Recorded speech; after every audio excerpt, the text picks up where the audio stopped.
For those going through cancer, it can be challenging to eat the right food while coping with symptoms. The experts at Fred Hutch are trying to make that journey just a little bit easier through their program, Cook for Your Life. So it's a website that pairs science-based nutrition information with recipes and more.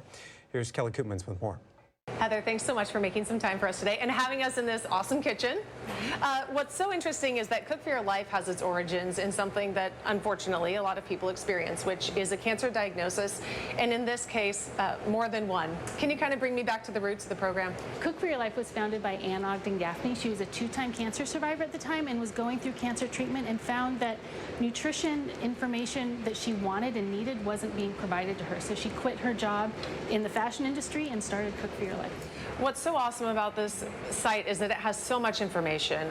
For people who don't know, if you're going through treatment, there's a lot of physical changes. Your taste buds change, you feel differently, and the site has something that's like a recipe builder where you can kind of select based on your symptom. Talk to me kind of about that feature.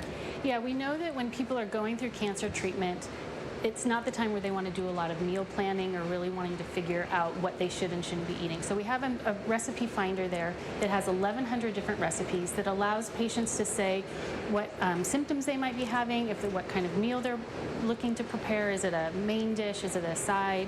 And then they can talk about different health needs that they have. Do they need to find something that's high in protein? Do they need to find something that's vegetarian, for example? How important is diet when it comes to not only preventing cancer, but how you feel while you're in treatment and then in survivorship?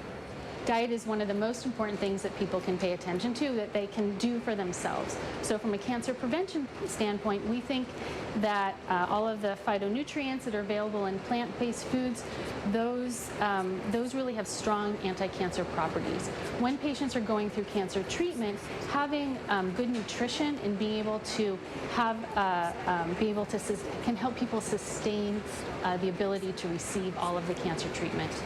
So that they can receive all of that benefit. So nutrition there is incredibly important. And from a cancer survivorship standpoint, having a healthy diet once treatment is over is also very important, because in addition to wanting people to be able to maximize the benefit of their treatment, we also want to prevent other things like diabetes and heart disease following cancer treatment. And some of that research is done right here in this building, in this kitchen, and then an exercise lab I understand you guys also have. And then does that go onto the website as well? Because this is just a wealth of resources for anyone who wants to access it. Yes, so we highlight research coming out of our group, but also from across the Hutch related to nutrition, physical activity, weight management. What else is available on the site, other resources? So the website, in addition to the 1,100 recipes that we have over 400 articles on nutrition and cancer. These are evidence-based articles that are based on information from the American Cancer Society and the American Institute for Cancer Research. We also have over 300 videos that teach people some really basic cooking techniques, as well as show people how to make some of our specific recipes as well. What's next for the program? So we're getting ready to test different ways to deliver this information to patients. So we use the information on the website both as a public service, but also as a research platform. And so one of our studies is getting ready to test how best to deliver this information to patients during treatment. So we'll send that to patients through the medical record. The other way that we're testing this is developing online classes, both Zoom-based classes as well as a self-paced curriculum that patients can access on their own. All right, we'll be watching to see how it evolves. Great, Heather, thank you. Oh, I love that.